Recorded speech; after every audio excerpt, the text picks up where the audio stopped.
in the middle. We're just going to keep it awkward for a little bit here, and I'm going to just kick us off with one quick question for the duo. What is the biggest challenge of being co-directors?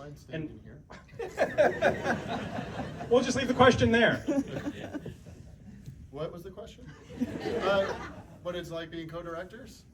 Well, you know what's like really great about being co-directors is Tom and I were friends, and we looked at each other as singular individual directors long before we were co-directing because we went to college together.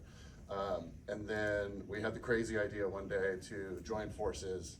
I wanted him to write something for me, and I would produce something for him.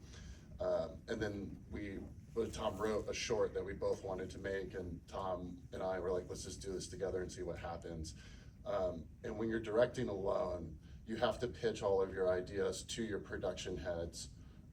And that's the first time you're getting an idea out into the world, and then you have to get that feedback. But when you have a co-director, we all have to be on the same wavelength. So like we'll pitch ideas to each other. So everything is like really battle tested before we actually even start engaging production heads on anything within the film. So I feel like there's just an immense more amount of pre-production work that goes into it, and you have to visualize more because of that. Yeah, it's like the first time you're saying an idea out loud is not to your department head because you've already talked about it so much out loud, and so you've really had to figure out how to like refine those ideas. And so did that necessarily maybe even speed things up in production in a sense? Hopefully, I think the concern about two directors is that it'll slow things down because they're like, wait, what? But yeah, hopefully it helped move things along. And you're really going to do it? All right. And I will repeat the question for the whole audience, so don't worry. Yes, I just want to say this movie was amazing. There was a lot of truth in the movie that just cut really deep in me. And Nick, also you're fucking awesome in this movie. Yeah, come on.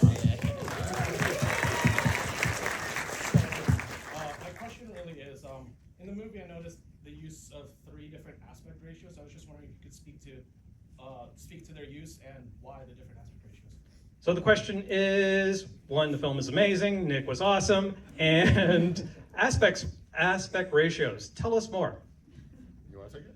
Yeah, I mean, I'm glad you noticed. Yeah. Hopefully it wasn't like distracting, but yeah, I think it was just the idea that to hopefully be, it's trying to demonstrate kind of like the way that, you know, the format is growing in size as these two characters are maturing, and so your worldview as you get older tends to broaden out a little bit, and we wanted to literalize that kind of abstract idea through shooting on these 3 different formats. So like the youngest that they are is 16 format, and then a 35 format, and then large format for when they're the oldest. And then simultaneously, hopefully, it's just like a very subtle way to kind of clue you guys into, even subconsciously, okay, we've gone into a different era. It can be a subtle signpost in the ground. We also shot a lot of Super 8 that is somewhere. There's a bunch of rolls of Super 8 of Amelia and I running around the French Quarter or something. It's so well exposed, and it's in focus. It was actually very, very usable. But like at some point or another, you start to convolute the idea if we don't like have a firm grasp in it. And I think that Tom and I were just like, it would be really dope if we could shoot 8mm too. So then we just did it, and then like as we tried to play with it, and our editor Sam Levy and his assistant editor Zoo were trying to figure out different ways into it, I think we just decided it was probably best to stick with the idea that we had. Any other questions? Oh, I see a hand sort of at the back there. I'm pointing. Go for it. Hi there. I really enjoyed that. Slightly from left field, but the name Charlie Harper, is that some sort of allusion to 2.5? It's a gritty prequel. Okay, so the question is, Charlie Harper, does it relate to 2.5 Men? Does it relate to the artist even? The answer to both of those questions is no. There was a scene a long time ago where Charlie and Harper we're talking about the idea of having kids, and what was that? No, I'm gonna like. Yeah, here we go. Yeah. All right, so it's the tarot card scene. If you guys remember that, there were a lot of different iterations of that as we were trying to like weave our story and why they're in love and ultimately why they break up together. But there was this one conversation where Charlie asked Harper, "Would you take my last name if we got married?" And she said, "No, would you take mine?" And then he said, "I would take your first name." And then Charlie Harper. Oh, Is that's like how right, we yeah, ended yeah. up So there. it sounds like, and then sounds like Charlie Parker, and then they listened to the Charlie Parker. Yeah, exactly. It's good writing. Okay, a couple questions. I'm going to go for pink top. I think it's pink.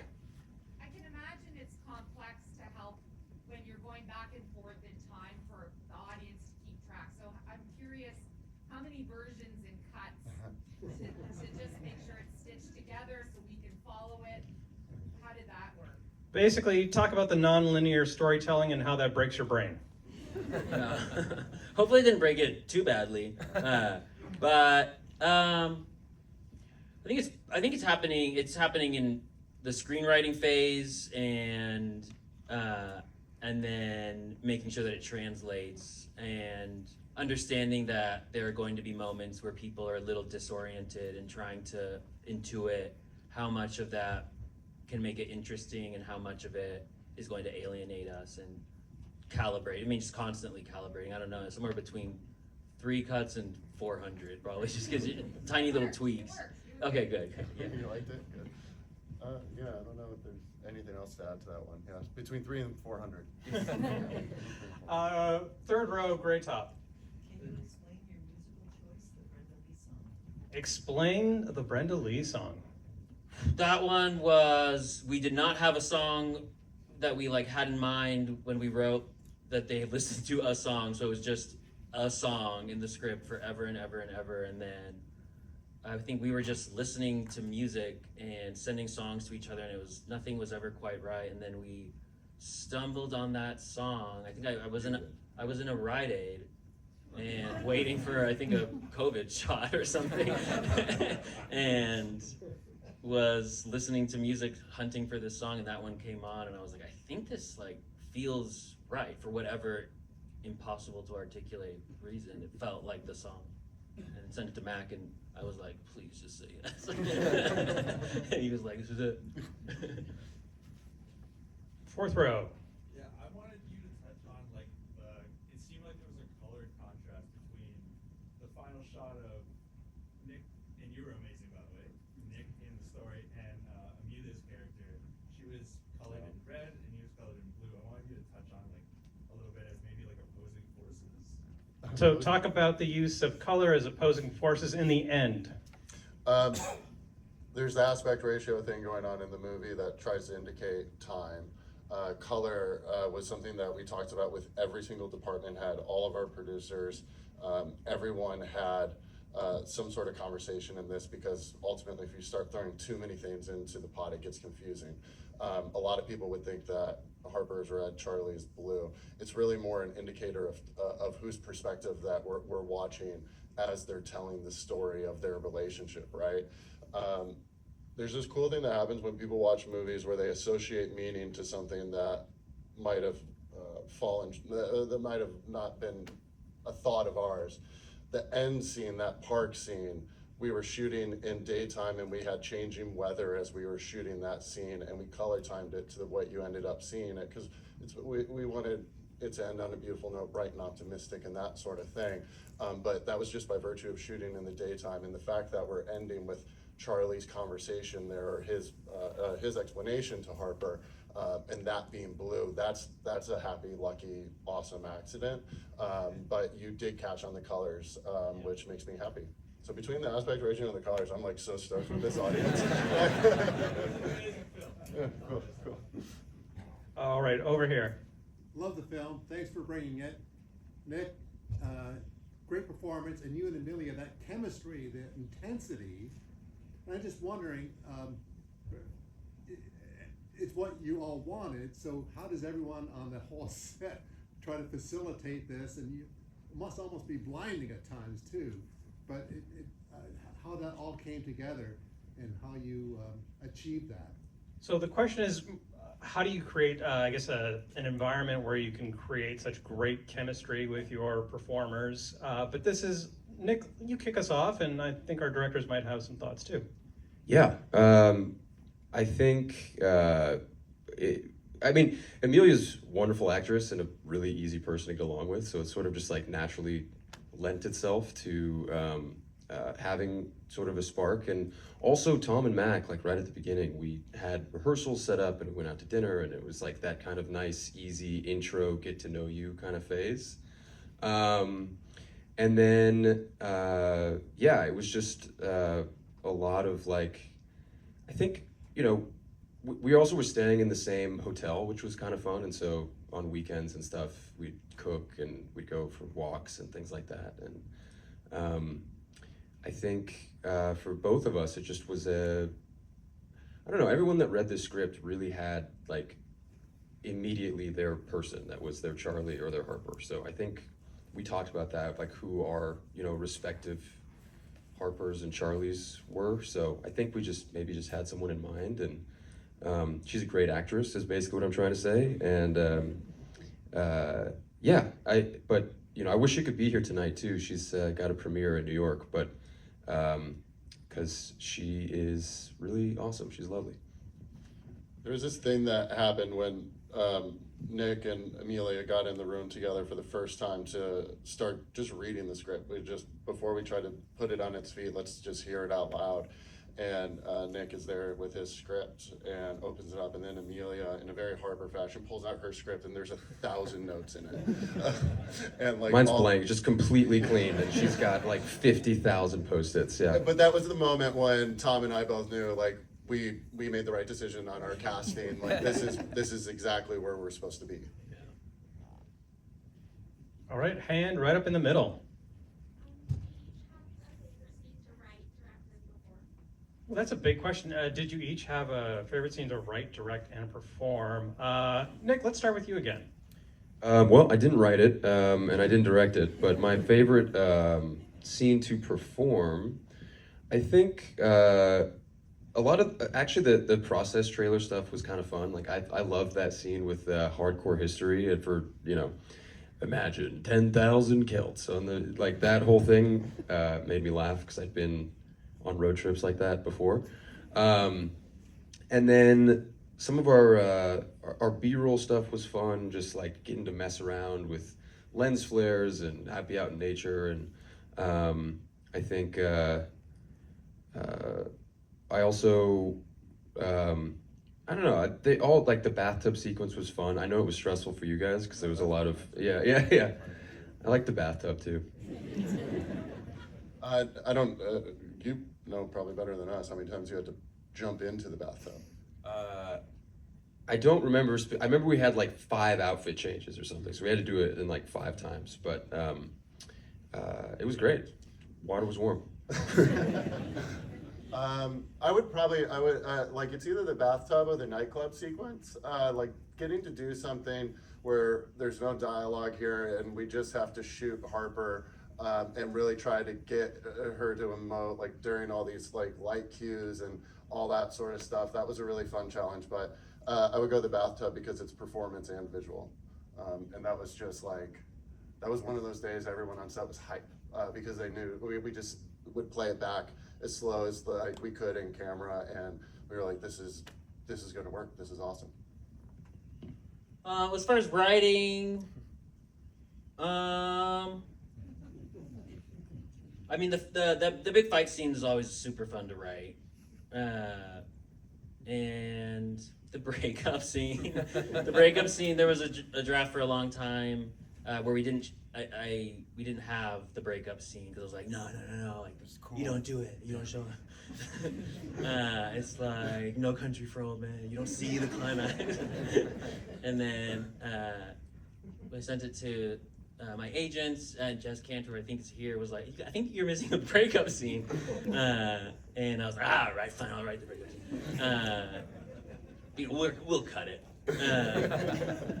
But then in the process of writing it, I think I remember getting very emotional writing that scene because at that point, it was late in the process, and I'd gotten to know the characters so well, and to actually see them in that moment so vulnerable that I got emotional writing, which is usually a good sign. And I was like, stupid scene, gonna cut it anyway. So yeah. Apparently, if you're an aspiring writer, write that scene that makes you cry. We have time for at least one or two more before they kick us out of the theater. Okay, I can't see you, but I'm gonna throw it to you up there.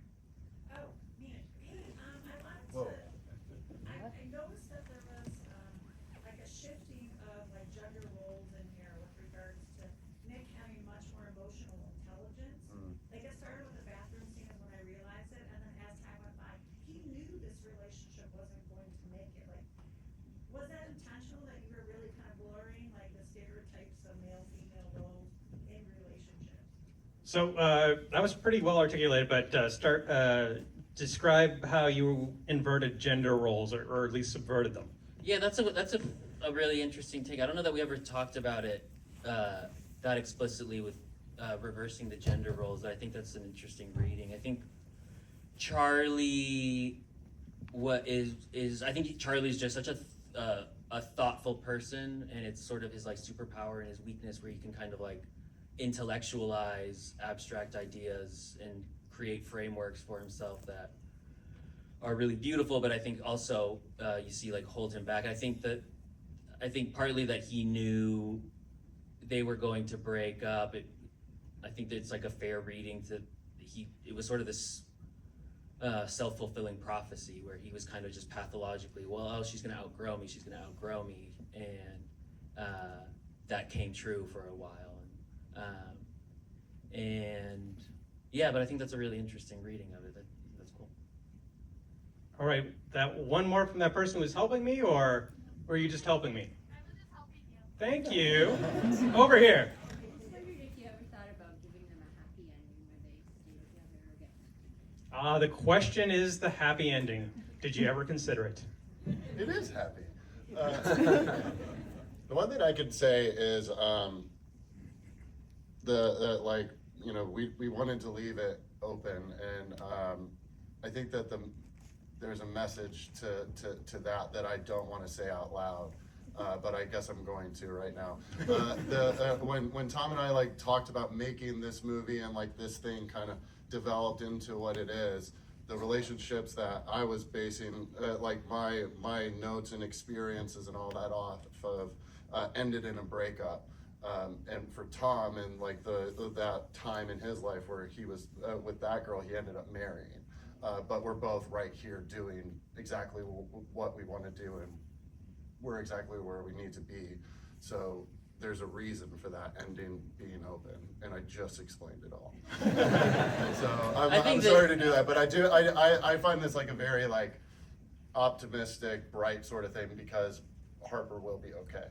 Yeah, I think it's plausible that they find each other again and can fall into something again. I think that that's like a plausible reading. But I think that what we wanted to be clear is to give the sense that they were both going to be okay, that they learned something from each other, and that their arcs resolved in a way that's going to make them better people as a result of the relationship. You could just feel their love so much. Sadly, we have to leave their love there. I just want to thank Tom, Mac, and Nick again. Thank you for the awesome round of applause. Thank you so much. You, Thank as you an guys so audience. much.